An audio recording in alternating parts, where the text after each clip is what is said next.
Hey. Oh. Should I stop? No. No. Just leave it already. Just start. If you're ready, you can just start. I'm sorry, I need to go. Okay. I have another meeting. Okay, thank you. Bye-bye. Bye. Bye. So there's only two of us here. Why the rest of them? I thought they're like moving the equipment, but Where? I don't know. Where is that?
I think we just start now.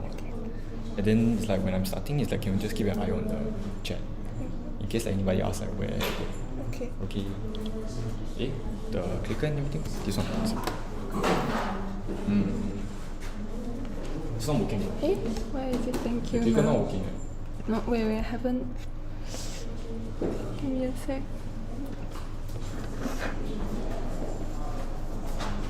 Hello. Try it now. Yeah, it's okay.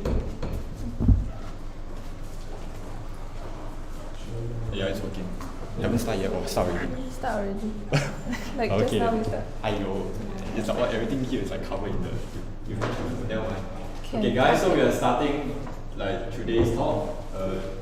Yeah, so thanks everyone for coming, even like in this kind of like weather. So most likely there won't be any like stargazing, even like how it's like interesting. So then I'll just like have more time to take it slow with this talk, because today's topic is kind of a heavy topic. So for some people maybe you feel like you have to use your brain a bit, because this is like, because astronomy is sort of a very geometric thing as well, right? Because you're talking about the positions of the stars, how they go, and there's a lot of like spatial visualization involved here and there. So anytime you have like any questions, or if you're confused about anything, like feel free to stop me and like clarify what's going on. Like don't be afraid to ask. Okay, then for our regular audience here, it's like I mean some of you all like came for the planetary motion talks like last semester, right? So there'll be quite a lot of like overlap with that, right? So we talk about like motion of the Earth around the sun and everything. So you see some familiar themes pop up, but hopefully like I'll be able to like recontextualize them and like basically introduce them on how to take this side, right? So this talk is roughly divided into two parts, right? So first part being celestial motion, and the second part being roughly like about coordinate systems, right?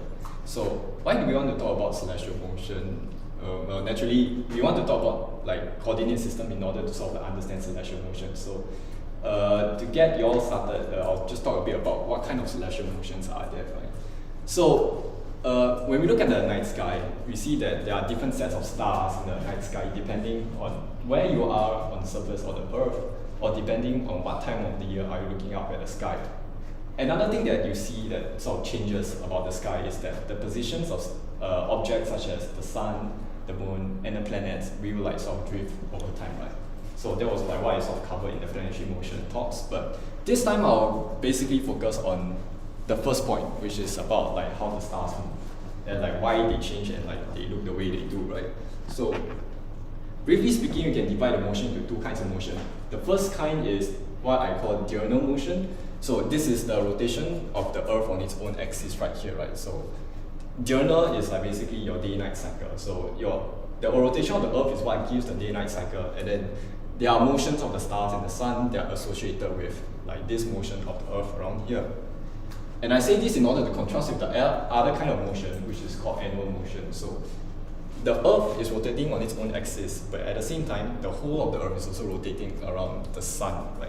So these two kind of motions, they will sort of lead to different like perspective effects when you're looking at the stars, you know. So sometimes it's a bit difficult to disentangle like which effect is due to what motion, right? So I think that it's best to like sort of keep these two things in mind. And when I start to introduce like all the different kinds of like phenomena, then you can sort of like mentally link to like what kind of motion is this like due to.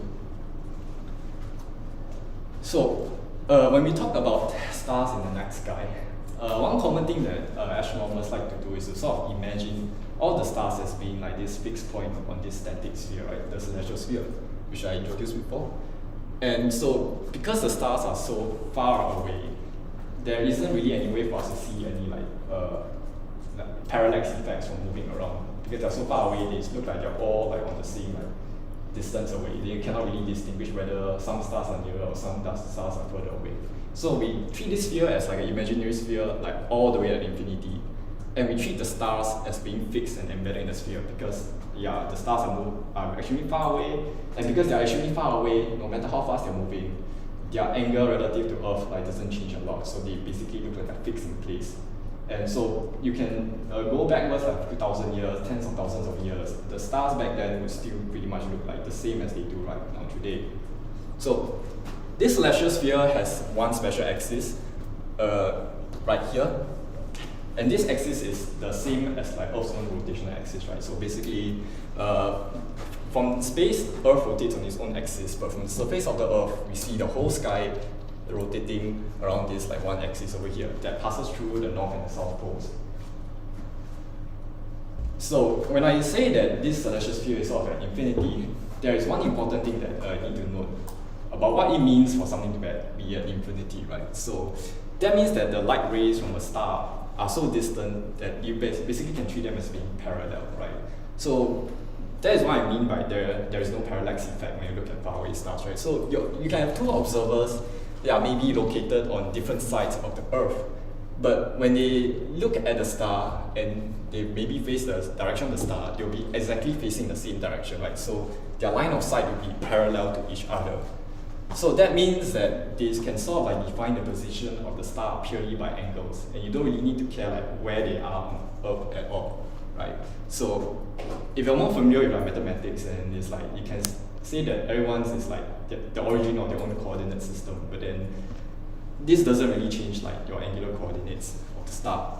But don't worry if you're confused by that. So the flip side of this is that if two observers sort of measure a difference in like the angle position of the stars, what this really means that the two observers, they are not oriented in the same direction in space, right? So the difference between this observer and this observer in how they measure the angle of the star is exactly equal to how like this observer is sort of like tilted away, right? So you get to see this effect a lot when you talk about like how the sky seems to change when you are, let's say, on the north celestial pole, or like you start like going down and you go towards the equator, right? So because you're changing your orientation in space while you're standing up, this creates like a changing angle of the sky. So now we move on to a brief description of the motion, right? So because the Earth rotates, we see like the sun, the moon, and the stars rise in the east and sets in the west. This is like a very familiar like thing that we heard about, like the sun rises in the east and sets in the west. But honestly, a more appropriate way to describe this kind of motion is that the sun, the moon, the stars, and in fact the planets as well, they all rotate counterclockwise around the north celestial pole, right? So you know that in this direction, at the north celestial pole, this is the north direction. Then in terms of cardinal directions, east is that side and west is that side. So stars rise from the east and sets in the west, right? So what in fact is happening is that your sun is sort of fixed on the celestial sphere, and you sort of like follow the whole of the sky as it rotates around the north celestial pole. So when we look at any particular star on the celestial sphere, and we track its motion across one day, right, 24 hours, then we can see that it sort of like traces out this circular motion right here, right? So this image, I forgot to mention, this image here is known as a star trio photo. So the way they take it is that they take like a wide angle using like a camera like a DSLR. They set the exposure so that like over a period of a few hours. So in these few hours, you can see all the stars like moving around the sky, and then you see them tracing out these like circular patterns in the sky, right? So basically, this is like as close as you can get to a visual representation of the movement of the sky itself, right? And then you find that all the stars, they seem to travel on this like circle that's like concentric about the north celestial pole. Right? So that means that the angle of the stars away from the north celestial pole is always fixed. Right, so what I mentioned, the north celestial pole, which is the direction of Polaris, always lies in the direction of north, right? So imagine you can like look at where the north celestial pole is, you drop a line down to where it crosses the horizon. That point is exactly where north is. And in fact, you can sort of say that this is like the definition of north anywhere on Earth. So there are some important concepts that I need to like introduce you. So when you look at north and you sort of like move your arm like this and cut around and go towards the south, this sort of defines a plane or an arc, like in your own like location, which is also known as the local meridian, right? So this local meridian crosses the north celestial pole right here, and it also cuts your diurnal circle of a star into two parts, right? So there's the lower part and the upper part. The upper part where it sort of like cuts the local meridian is also what we call the upper culmination. But upper culmination sounds fancy, but if you're talking about the sun, then it's a very familiar idea, right? So when the sun crosses the local meridian at its upper culmination, that is when noontime occurs. So similarly, when a star or planet or anything is at upper culmination, in a sense, it's also like noontime for that particular celestial object. So the reason we want to talk about things like upper culmination or whatever, because this is basically where the highest any star or any celestial object will be in the sky at any particular day, you know.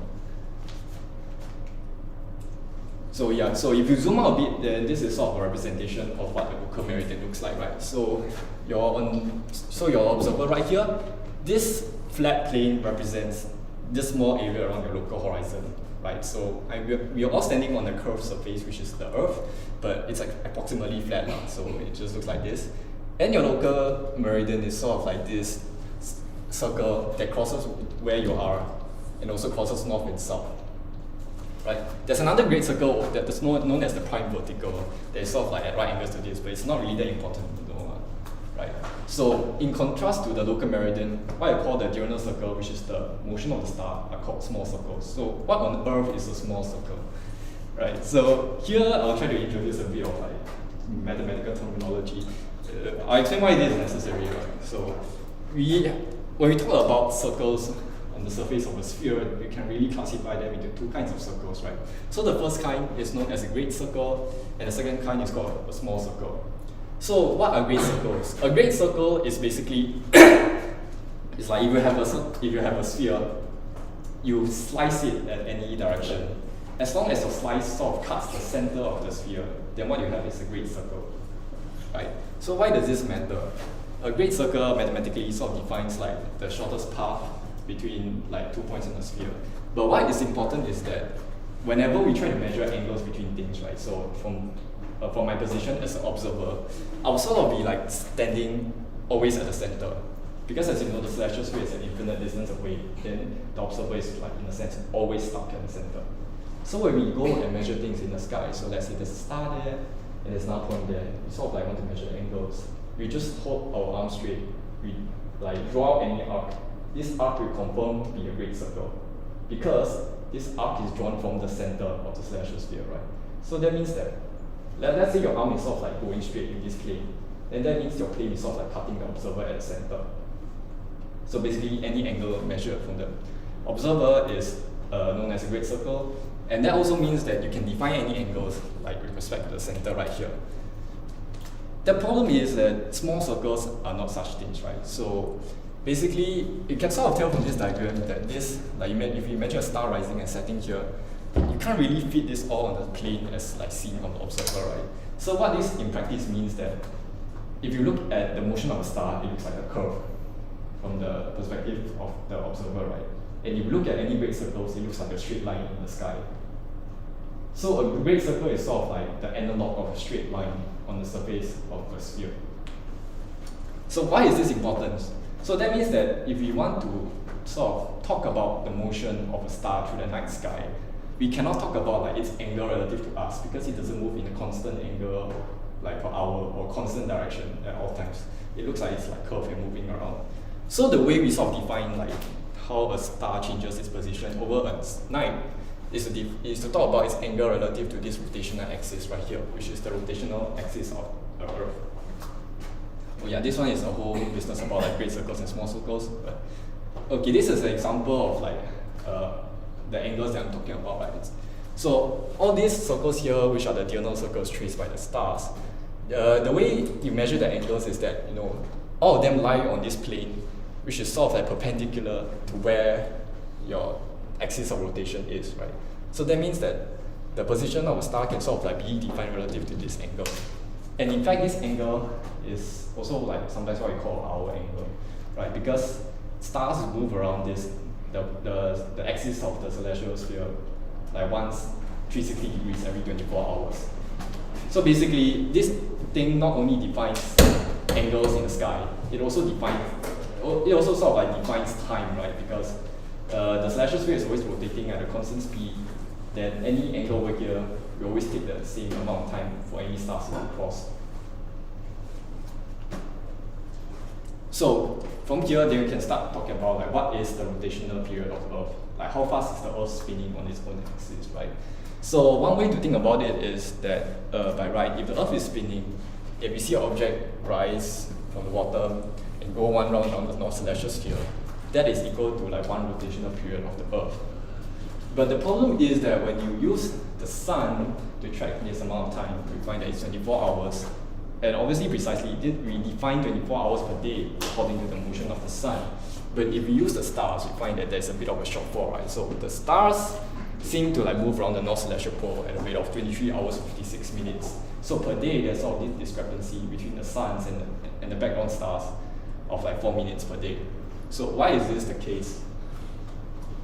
Oh yeah, just for some terminology, we usually call the first one the synodic period, and the second one the sidereal period. You see this like meaning like Latin for star, so it has to do with the motion of the stars.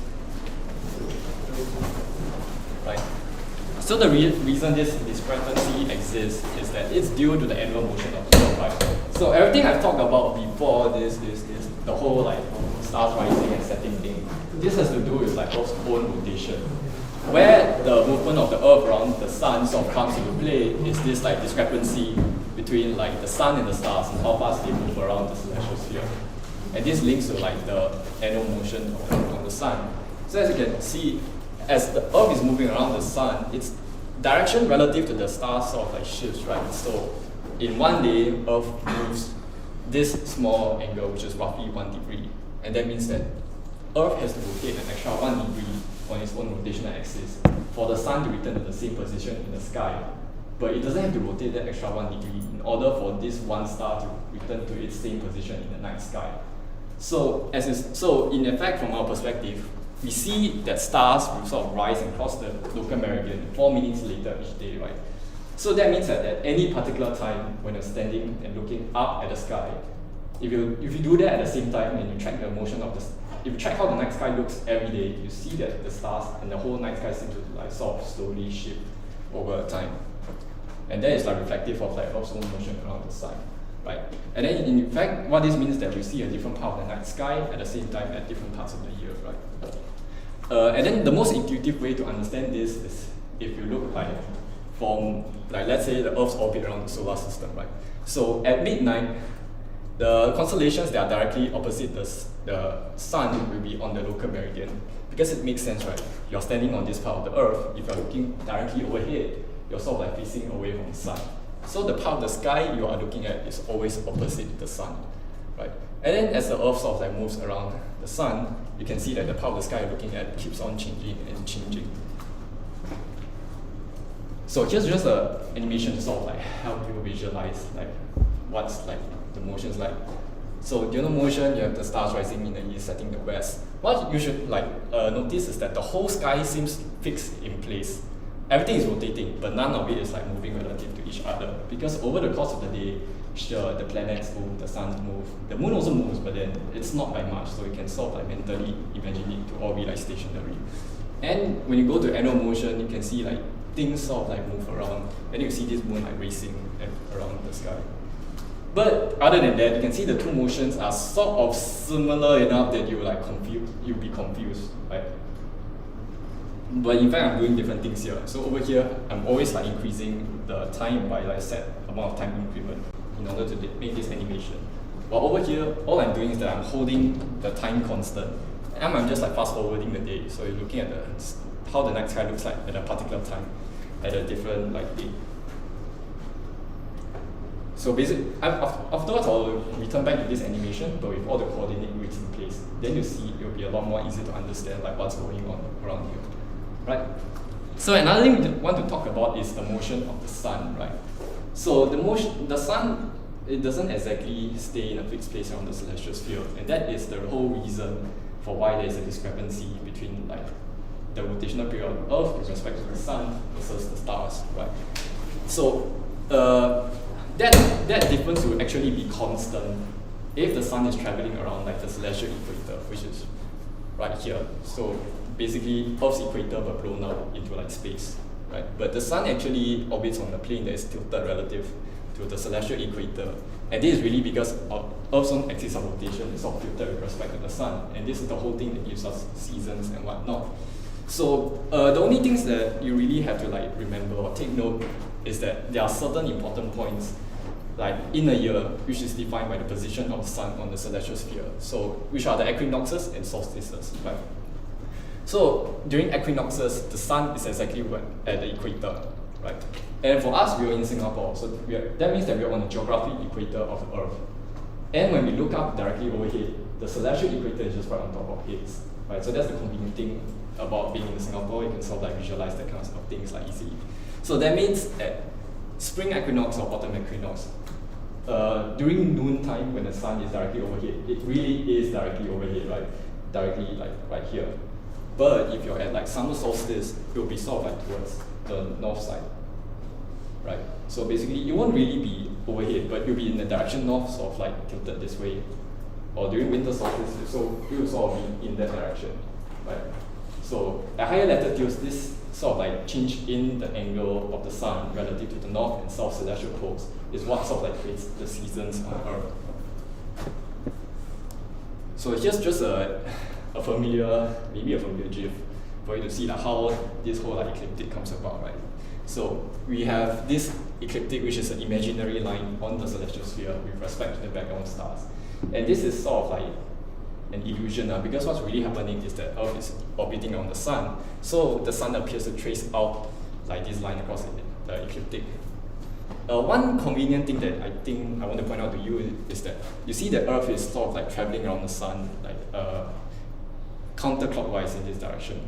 And the sun is also like moving like counterclockwise likewise across the celestial sphere. So this thing will sort of be like a helpful rule to like keep in mind later on. So because the sun is on the ecliptic, right, and then you see that this ecliptic is tilted, so that means that it's basically its distance away from the north celestial pole, which we actually it always keeps changing throughout the course of a year. So that actually means that when we look at the position and the motion of the sun within a single day, and I emphasize this is within a single day and not during the year, the sun doesn't stay on this like constant constant diurnal circle, right? So let's say during equinox, the sun will be traveling in this path that cuts east and west directly. But at solstice, the sun will suddenly shift over to a different direction, which is like further up north, and it will be on this like smaller circle around here. And the sun's path on the December solstice will sort of be on like a smaller circle right here. But of course, like in the equator, everything is sort of like straight up. So we can't really tell the difference. But then, if you're somewhere like up in the higher latitudes, then you can see a very, very obvious difference in the angle of the sun in the sky, right? So on some days, you see the sun is like during summer, and then the sun is really low, like very close to the horizon during winter. So here comes the part of the talk, which is about celestial coordinates, right? So why do we need celestial coordinates, right? So celestial coordinates are just a way for us to accurately specify where objects are in this like sky. Right? So one thing we use to specify that we use coordinates for are obviously stars. Stars have fixed coordinates more or less. Then we also use coordinates to talk about the position of sun, moon, planets, and comets. And the thing is that they move with respect to the stationary stars, right? So that means that they also have like changing coordinates, right? And also there's also like other like astronomical things that we also need coordinates to specify. Who uses coordinates? Of course, professional astronomers. If you have a computerized telescope, the telescope also has like coordinate systems built into it in order for it to like sort of like calculate and know where to point the telescope and where to move it in the sky. So these two, it's obvious why they would need coordinates. But as for why we would need coordinates, it's a bit more debatable. But you see that like having a coordinate grid sort of like helps like simplify our understanding of the sky. So the coordinate system that we use in astronomy are always very good coordinates. The reason for that is like we are stuck on Earth, right? And we're also stuck in the solar system. So everywhere else in the universe is like sort of far away from us, and we're always stuck at the center. We can't move at all. So the only way we can locate an object is to obviously just look at where the direction is, right? And then the other way is that once we establish where is it in the sky, then we can also describe its exact position in 3D space by how far is it away from us. But of course, in practice, it's really difficult to know how far something actually is, right? So our coordinate systems, we only really talk about the angle and the direction of the certain object in the sky. When we measure angles in the sky, there's like roughly like two conventions that we use. This is kind of unfortunate, but we just have to live with it. The first is that the ones that you know, which is the degree system. We know that there's 360 degrees in a circle, but you may not know that you can further subdivide 1 degree on the circle into 60 arc minutes. And per arc minute, you can divide it again into 60 arc seconds, right? So in total, you have 60 times 60 times 360 arc seconds in one full circle, which I don't remember the number for it. It's kind of painful. This is the sort of like the symbol they use to like represent each like subdivision. The other way we talk about angles for the night sky is also by hours, right?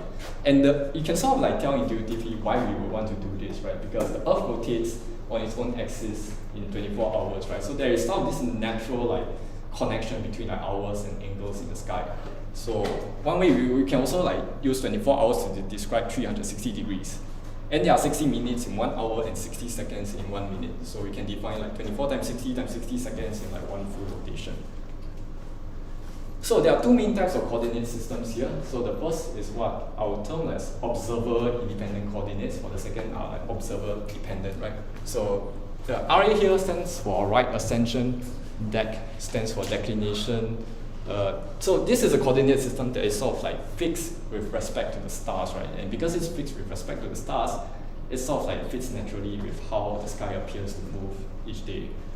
Well, altitude azimuth coordinates are basically like the simplest kind of coordinates you can think of, right? So if you're standing here, your direction in this direction, the direction in the up-down direction, right? So that is basically what LS coordinates are. So in a sense, this sort of like represents how objects will look like at any particular position on Earth at any particular point in time. So this is the one that is easiest for us to use to locate things in the sky. But we still have RA DEC coordinates for a reason, right? So one natural like analog of this RA DEC system is the longitude and latitude system in describing like coordinates on the surface of the Earth, right? So when we measure like angles or we measure position on the sphere, we really only need two numbers, right? So for the surface of the Earth, you can understand the surface of the Earth is sort of like this two-dimensional surface, right? So we only need two numbers. But same thing for direction in the sky, right? This like the celestial sphere is sort of this like imaginary sphere at infinity. So again, we only need two numbers to specify any like direction in the sky. So for the Earth, we have geographical longitude and geographical latitude, right? So geographical longitude is sort of like measured in degrees east or west of what is called a reference meridian. There's a very familiar word popping up here, right, which is the word meridian. And this actually has like a very strong link to the local meridian that I talked about just now earlier on. The second is the geographical latitude, which is measured in degrees north and south of what's called the fundamental plane. The terminology is not important, but over here we're talking about it being measured north or south of the geographical equator. And all of these, they are like physical points on the surface of the Earth. Obviously, you can sort of like basically blow it up into space, right? So when you talk about the RA DEC system, the right ascension is sort of like this analog for longitude on the surface of the Earth. And it's also measured in terms of hours, which is actually angles, east and west of the reference meridian, right? So when we talk about geographical longitude, we talk about a reference meridian, which is like the zero like longitude line at Greenwich, London, which is like right over here. In terms of right ascension, we sort of define a similar concept, right? So there's this direction right here and this whole line right here, which we call the zero RA line, which is also known as the vernal equinox, right? So this is the exact point where the sun sort of like crosses the celestial equator, as I mentioned just now, right? If you remember, that means that solstices are here and like the equinoxes are directly opposite each other, and they are at like 0 RA and 12 RA respectively. The analog to latitude is also known as declination, right? So again, this is also measured degrees north and south of the celestial equator, which is sort of like an analog of the geographical equator. In fact, they're all lying on the same plane, right? So you have the geographical equator, then you blow it up, it's the celestial equator. Here is the example of like a star chart, right? So then you can sort of like see there are labels for declination right here, labels for RA. I think the numbers are a bit too small, but one thing about RA is that you note that RE increases in this direction. What is this direction? It's very hard to tell, right? So one thing you can sort of like use to imagine, this map is oriented north being up there and south is up there. So you can imagine like Earth's rotation, right? So relative to the stars, Earth is sort of like rotating counterclockwise right here. That also means that the sun is also moving like in this direction counterclockwise from the perspective of the Earth. So this is the ecliptic, then the sun is actually moving in this direction across the night sky over the course of a single year, right? And then that allows you to sort of like subdivide this whole sky into seasons. So for the first quarter of the sky right here, this is sort of like what we can term the spring sky, next summer, autumn, and winter. So everything in this section is spring, summer, autumn, winter. And this is also roughly the parts of the sky that we can sort of see during these specific parts of the year. Right? So the way we define right ascension is to make it convenient so that the right ascension of the sun keeps on increasing over the course of a year. So you go from 0 hours during like the start of spring to about 6 hours at the start of summer. Is it 6 hours? Yeah, 6 hours at the start of summer. Then 12 hours when it goes in the autumn. That at winter, it's at the RA of 18 hours. All of these are just like coordinates and numbers. The specific numbers aren't all that important, but the concept of having this grid that is like oriented according to the motion of Earth, it will be important to help us to sort of like understand and visualize like what's going on. So if we look at the rotation of the Earth with the RE declination grid on, this is what it looks like, right? So over here, this is the North Celestial Pole, and also where Polaris is, right? The lines over here, you see they are like intersecting and crisscrossing the North Celestial Pole. Those are your right ascension lines, right? And as you can see, these right ascension lines, because they are like intersecting the North Celestial Pole, stars that are of the same right ascension over here, for example, they all cross the local meridian at the exact same time. So in a sense, you can sort of also define the position of any objects in the sky by how far they are from like crossing the meridian, right? So this is usually measured in how many hours, right? So from the equator, as things rise in the east and reaches the top, it's roughly 6 hours. I mean, it will always be exactly 6 hours at the equator, but it won't really be 6 hours like elsewhere on Earth, right? You sort of like see that later. So the circles here, you can see they are concentric about the North Celestial Pole. Those are the circles of like declination that we talk about, right? So what I mentioned before, I mentioned that stars travel in sort of this constant circle around the sky, which are called diurnal circles. And in fact, for stars, they are really the same thing as declination circles, right? Because like stars of the same declination, they are sort of at this same angle away from the North Celestial Pole, because this is just how we set up our coordinate system. So you can see like this is the motion of the night sky due to the rotation of the Earth only, and it's like very nicely captured by how this like coordinate grid seems to like move. And this is what I talk about. The position of the sun with respect to the night sky doesn't change at all. It doesn't really change within the course of a single day. Then you can sort of see that it's sort of like stationary with respect to this whole like rotating like coordinate grid right here, right? And when you see the stars rise later on, they're also like stationary with respect to this coordinate grid. And I put this out in order to really contrast it with the annual motion of the sun in the sky, right? So with the annual motion, you can sort of see it almost looks the same as the rotation of the Earth. So it looks similar to like diurnal motion, but really it's like you can see the stars are rotating, but because I'm fixing the time of the day to be at the same exact time, that means the position of the sun is the same, roughly the same around this like north-south like local meridian. Right? Actually, I set it to be around noon time, so you can imagine that the sun is always like at this like local meridian, but it's moving in space, and you can see that it's moving with respect to the whole celestial sphere. And when I put the coordinate grid there, it just makes it super clear like what is happening, right? So maybe I want to spend more time on this for you all to like see and as well. Do you all have any questions at this point in time? Have I been going too fast with things? So Yes. different motions will be different at the angle of the Earth, right? I mean, at the North Pole it will be different, and compared to when we come to equator, it will also be different at each time. Basically, the effects will look different. But basically, like if you talk about, okay, you can imagine that we're at different positions on the Earth. This whole rim right here, which is the horizon, right? They'll basically be centered at a different part of the sky. But if you imagine this thing is not here, the motion of the sky still looks the same. Yeah, still looks the same. So there are parts of the motion of the stuff in the sky that you can attribute to like Earth's own motion on the sun, which is like everything you see right here.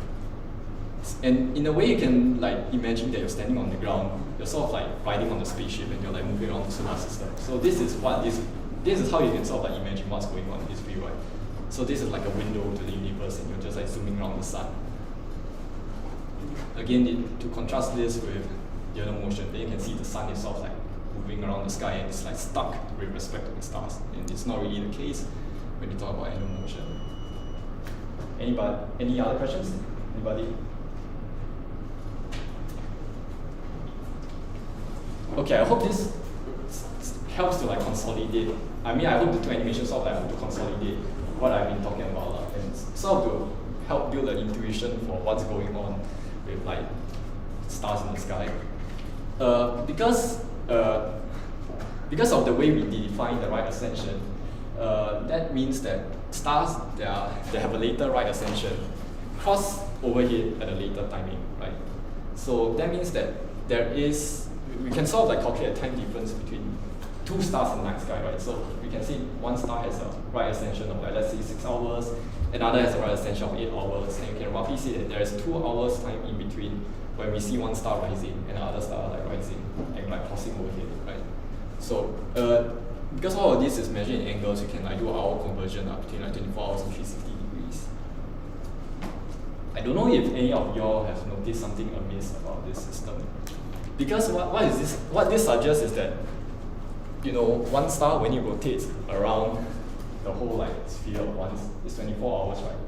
So it's saying that in 24 hours you see the star return to the same position in the sky, which is not true. And so what's going on here is that right ascension is really defined in terms of what's called like sidereal hours instead of like solar hours, right? So because you know like sidereal hours are sort of like defined in a way that within okay, maybe it's not a good idea to cover this, but basically there's sort of like this conversion between like sidereal hours, sidereal seconds, and like daily seconds. So when you use this RA difference to calculate like the time difference, then you sort of need to input conversion factor. But okay, let's just ignore this. You can sort of assume that this roughly like equals to like the RA difference. So how would you read RA declination coordinates, right? So you can sort of like split it into like several numbers. Okay, this is RA. Then you can see 004244.30. This is exactly how you would read like a normal clock, right? So this is like hours, minutes, and seconds. Well, declination is usually like expressed in terms of angles. So this one will be in terms of degrees, right? So 41 degrees, 16 arc minutes, and 7.50 arc seconds.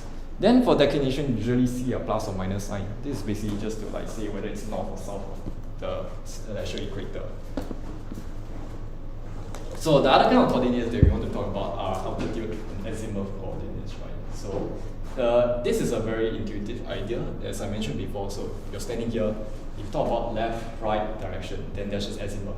Up, down, then there's your altitude. So altitude being how far something is in the sky.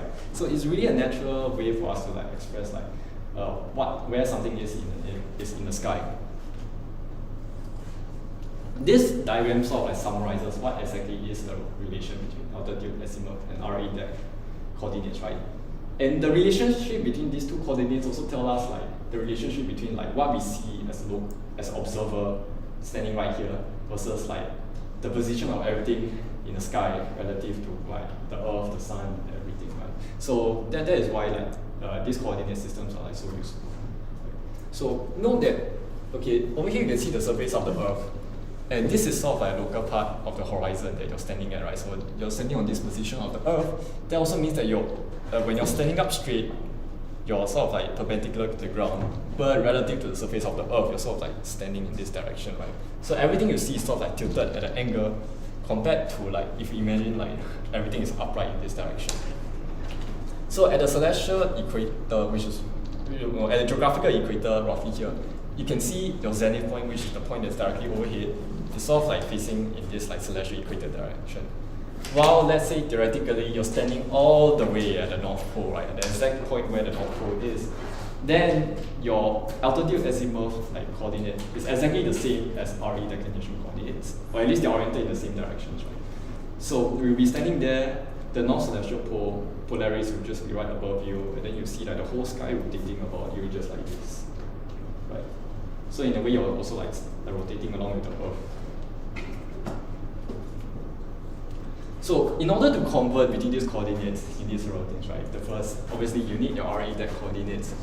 But other than that, you also need to know where you are exactly on the surface of the Earth. You need to know your current time and date. So why on earth do you need those two? This simply just reflects the fact that depending on where you are on Earth, and then depending on the current date and current time, the sky that you see out there will change, right? So obviously, in order to describe the coordinates and convert between them, you need all this extra information, right? So once you convert it to all these coordinates, then you sort of like know like when an object is visible. You know when is it above the horizon. You know when it rises and sets. You know when is it at its highest point in the sky, right? So normally you just rely on computers to do it. And because what you need is that you need something called spherical trigonometry, which is a pretty old branch of mathematics. That was precisely invented by like astronomers and seafarers in order to do this kind of calculations. But obviously you don't need to do that. That's standard will do it for you as always. But that doesn't mean that we can't at least like try to build some intuition of like what's going on when we're moving on a different part of like the globe, right? And then like how does this change the night sky that we see? So we can consider a simplified picture like of when we consider only the meridian plane, right? So basically we're assuming that whatever stars we see, we are looking at them at the time where they're crossing the local meridian, or we're seeing the sun in the local meridian, or whatever, everything on the local meridian. Then it becomes sort of convenient, right? Because that means that all your objects in either your RADEX system or in your local system, they are only tilted by some constant angle along this like local meridian plane. I'll just go back to this picture again. So you can imagine, right, if you're on the same geographical longitude but your latitude keeps changing, then basically what you see in the night sky is sort of like the same thing, but it's sort of like rotated at this like angle along this like this angle right here, right? You can sort of see that if your local horizon is at the celestial equator, just right here, but as you move higher up in latitude, it sort of like tilts backwards, and you go down, it sort of like tilts forwards. Can everybody sort of like visualize that happening? Right? Yes, right? Then if you go to this picture, which is like how everything looks like from your own perspective on Earth, then you can sort of see that the whole sky appears to rotate along this local meridian circle, which is the blue line over here, right? As you go from like, let's say you go up in latitude, or you go like south in latitude. So this basically sort of like captures like what's going on with the sky and how it changes based on like where it is in its like, depending on your local latitude. So here we come to part 3, which is about geographic latitude, right? So let me just give an example of like something, a phenomenon I see. So you have like maybe BuzzFeed titles that tell you the moon is flipped in Australia, as everything else is in Australia, of course. Yeah, but then you might have seen like infographics such as this, right? So they basically so the story that they tell you is basically that since you're standing on the southern hemisphere, you're basically on the opposite side of the Earth. That means that you're sort of like facing the opposite sky, like side of the sky, right? And this graphic here is just to sort of like tell you what do we mean by the cardinal directions on the surface of the moon, right? So one way to identify like where south is on the moon is to see this gigantic crater over here, right? So this is the Tycho crater, and this is obviously this is always where we sort of like define where the south is. Then towards the north, you can see all the lunar mare up there.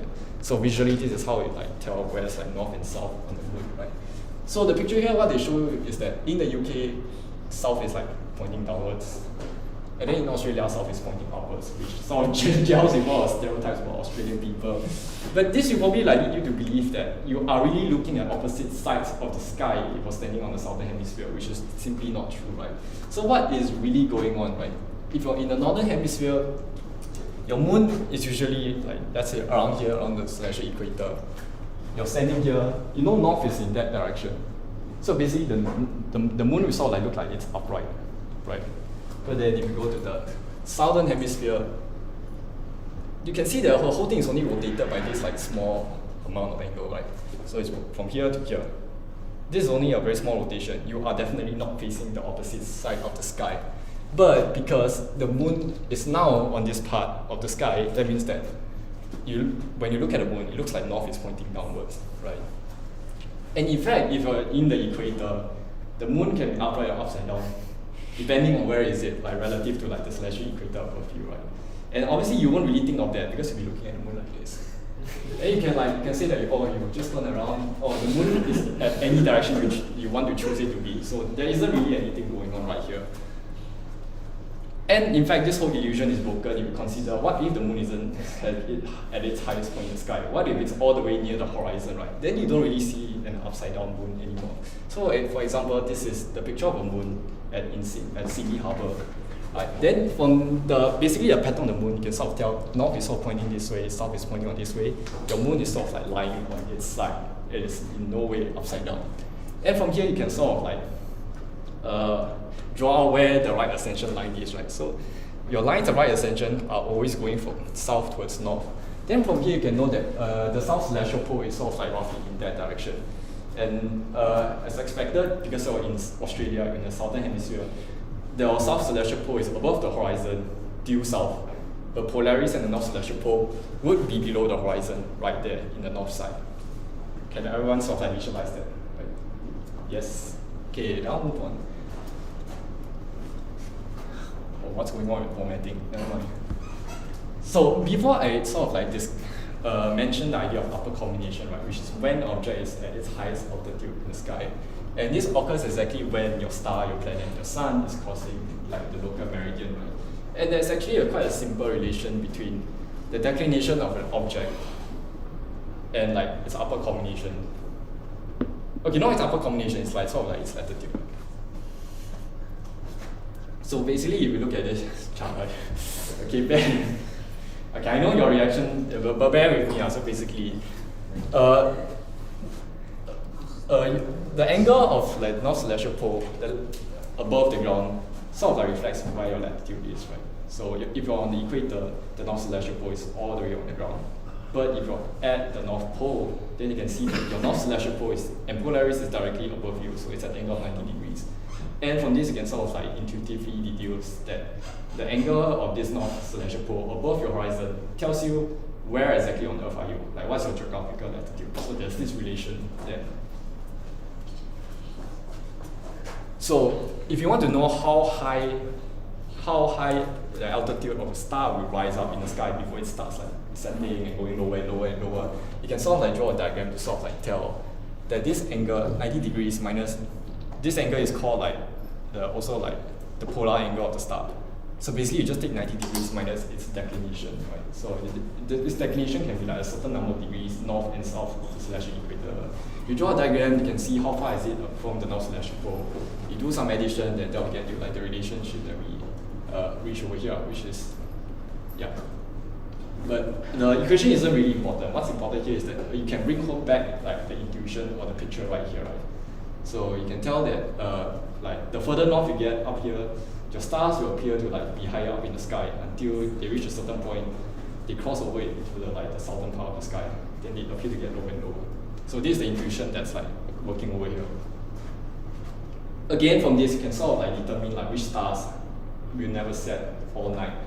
And by extension, you can also use this to like tell like at which places will the sun never ever like set all night. I'll also cover that later. So the condition for like a star to never set all night is like for the whole circle, like the whole diurnal circle of the star must be above the horizon at all times, right? So what this means for this picture is that you have to be at a latitude such that like for a certain star, this circle here is basically like where it's rotating over a single day, right? Then its lowest point in the sky is still above the horizon instead of like being below the horizon. And from this you can sort of like get this relationship that your local latitude is like 90 minus declination for the star. But this is the picture that you really just need to keep in mind. The equations are like really not that important. So the flip side is that at a certain latitude, there will be stars that are visible all night and they'll never set. But that also means that there are stars that are never visible and they'll never ever rise above the horizon from that particular location, right? And in fact, the stars that will always rise above a certain location and the stars that will never rise above a certain location, both of them have sort of like the same angle away from the polar axis, right? The axis of rotation right here. The one is just like your angle away from the north celestial pole, and the other is the angle away from the south celestial pole. So from here, there are like stars that are never visible. Yeah. So from this, we can also like define what the major lines of latitude are, right? So the way we define the tropics is that this is like a point on the surface of the Earth such that the sun will be directly overhead for at least one part of the year. And the reason we say one part of the year is because the position of the sun in the celestial sphere changes over a year, right? Which we mentioned before. So it's like one day, so that's the definition. Then for the Arctic and Antarctic circles, the way we define it is that this is the part of the Earth where there is some point in time where the sun will never ever set for 24 hours.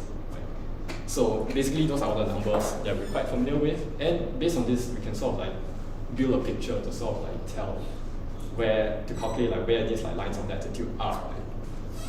So over here you can see this is sort of like where the celestial equator is. We know over the course of the year the sun will go from like this negative 23.5 degrees to like positive 23.5 degrees from the celestial equator. So these two angles are sort of like equidistant from each other. And the sun will like range from either being here or being over here. And if you insist that the sun has to be at least overhead for one part of the year, then that means that the maximum like northerly latitude that can go towards is when exactly like the sun at summer solstice will be directly overhead. So that's basically the definition of the tropic of Cancer. And you can do the flip, then you get a tropic of Capricorn. Right? So instead, the sun will be directly overhead for one day of the year, which is the winter solstice. Or obviously for tropic of Cancer, that's during summer solstice. And for the equator, you can see like this basically what's going on now. The declination of the sun will like vary from here to here. The sun will only be overhead at 2 points in a single year, which is during the equinoxes. If you want to talk about the Arctic Circle, then we have to look at sort of like the motion of the sun, right? So because the sun is only ever like plus or minus 23.5 degrees away from the celestial equator, then its path is in the sky is either it is sort of like circle right here, or it's in this circle right here in the southern hemisphere, right? So if you say that there has to be at least one day where the sun will never set, you're basically saying that this circle has to like intersect the horizon over here at this point, right? So if you just draw the diagram, you can sort of do a calculation, and then I'll show you like what the number is, so where your Arctic Circle is. But what you should take away is just really like this picture right here, this like sort of geometric picture. And if you just do like the flip side of it, then this sort of like gives you like where your Antarctic Circle is, right?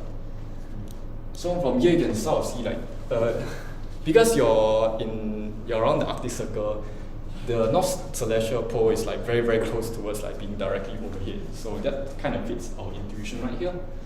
And similarly, if you're like near the around the Antarctic Circle, the south celestial pole is like almost like directly above you. So this is basically like how we define all our geographic like lines of latitude. So it's really based on like the motion of the sun in the sky and how like it changes with like geographic latitude. So from just to summarize everything I've said so far, we can describe all like the motion of stuff in the sky by sort of like separating it into like the motion of two kinds, right? So the first is the annual motion, which is like the motion of the Earth around the sun. The second is diurnal motion, which again, remind you, is like the rotation of the Earth on its own axis, right? So the effects of this is that again, the visible stars will change over the course of a year. Okay, some extra stuff, the point of your sunrise and sunset will also change like over a year, because the position of the sun on the celestial sphere will change over a year. And the last part is that the night sky, as it looks like to you, as well like of course the sun and the moon and everything, its position in the night sky will sort of change depending on where you are on Earth, which is dependent on the geographic latitude, right? So we also briefly covered two kinds of like the coordinate system. One, the RADEX system, which basically really accounts for the motion of the sky, and the LS coordinates, which basically describes how you see things from your own perspective, right? So that is basically the end of the talk. I hope that you all weren't too lost with everything, but does anyone have like any questions at this point in time?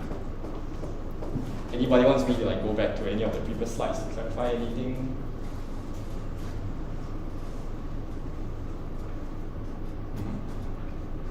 There's this like shows the constellations every month. Oh yeah. So that's quite fun.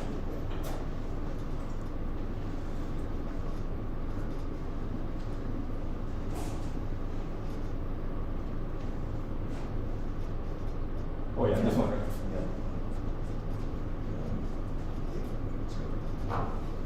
Yeah, this is a very useful picture to sort of like keep in mind, especially if you want to like go hunting for when your zodiacal constellations are in the night sky.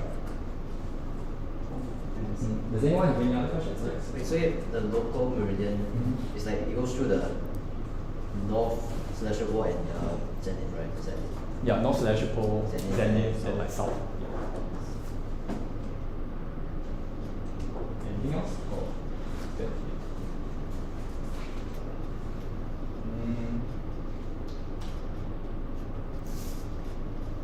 If there are no further questions, then we move on to the next part, which is a small quiz.